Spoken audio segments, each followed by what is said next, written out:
আমার প্রথমে ফোন দিছে, খোকন দারোগা ফোন দিছে। ফোন দেওয়ার পরে বলতেছে যে তুমি একটু আসো, তোমার সাথে কথা আছে। পরে দিয়ে আমি আসছি, আসার পরে দিয়া ওই যে ভিকটিম অপরাধ, ঠিক আছে, এর খোঁজ চাইছে। পরে দিয়ে আমি খোঁজ দিছি, তারপরে বললাম যে দেখেন এর তো আনতে সময় লাগবে, আমি থানায় গিয়ে আপনাদের সাথে কথা বলবো।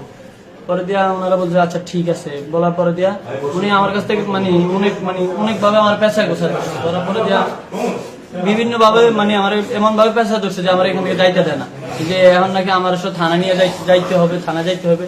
আমি বলছি যে আমি থানা যাব না, ঠিক আছে। পরে দিয়ে আমার জবরদস্তি করে নিয়ে গেছে, তাকে আমি গেছি থানায় যাওয়ার পরে দিয়া এরা অনেকজনে মিললে আমার মারধর করছে থানায়।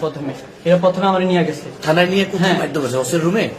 না, একটা রুম আছে, এক্সট্রা রুম আছে, ওই রুমে নিয়ে গেছে। হ্যাঁ, ওনারা 4-5 জন আমার একজনের কলার ধরে টানাটানি লাগা দিচ্ছে, যেন প্রথম ছিঁড়া আছে, ঠিক আছে। এরা টানা হাসরা করে আমার ইচ্ছা মতো মারছে, বন্দুকের ডাঁট দিয়া আমার পেটে মেটে দিয়া। এরপরে যখন সিনিয়র বাইরে আসছে, আসার পরে যাকে আপনার দেখলাম পায়ের রানের পিছনে মারধর করেনি। পরে কি দিয়ে মারছে?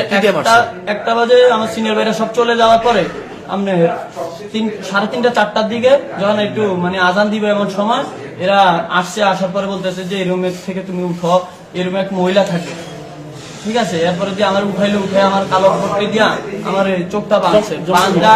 এরপরে আলু নিচ্ছে, আলু নিয়ে মুখের মধ্যে আলু ঢুকাইছে, আলু দিয়ে আমার জোরে ঘুষা দিয়ে আলু রে একবার ভালো মতো মুখে ঢুকাইছে। ঢুকে আমার ইচ্ছা মতো রোল দিয়া বাইরিয়া, ঠিক আছে। আমার হাতে হ্যান্ডকাপ লাগায়, আমার হাতের পিছনে হ্যান্ডকাপ লাগায়, ঠিক আছে। আমার ইচ্ছা মতো মারছে, মাইরা টাইরা আমার কারণে আবার নিচে আমি অজ্ঞান হয়ে গেছি। এরপরে চোখে পানি দিছে, চোখে মুখে পানি ডালা দিছে। পানি ডালা দেওয়ার পরে আবার উঠেছে, উঠে আবার মারছে। তোরে মাইরা ফেলাম, ঠিক আছে। পুলিশ তোর কি হয় তাও, ঠিক আছে, বা পুলিশ তোর বাপ হয় তো এরকম ভাবে টর্চার করছে অনেকক্ষণ। এরপরে আমার এই গাড়ি তুলছে, গাড়ি তুলে নিয়ে ঘুরে ঘেরা আছে, ঠিক আছে। ডাক্তারের কাছে নিছে, নিয়ে বলতেছে যে আমাকে বড় অফিসার, ওনার কাছে সব ঘটনা খুলে কি হয়েছে, ঠিক আছে। তোর আমরা মারছি নি। হ্যাঁ, আমি না, এরা আমার মনে করো অনেক ভাবে টর্চার করতেছে। বলতেছে তোর মতো একটা ছাত্র তোলা মারে ফেলালে কিছু হইব না। এরপরে আবার আনছে, আবার আইনা আবার মারছে, মাইরে টাইরে করতেছে যে তোরা আবার মারবো, ঠিক আছে। এরপর আমার ছেলে নিয়ে এরপরে ফালাই রাখছে। খেয়ার পরের দিন সারা আমার কিছু খাওয়া নেই, 1 ফোঁটা পানি পর্যন্ত দেয়নি, সারাদিন গেছে। এরপরে দিনের 4টা বাজে আমার চালান করছে।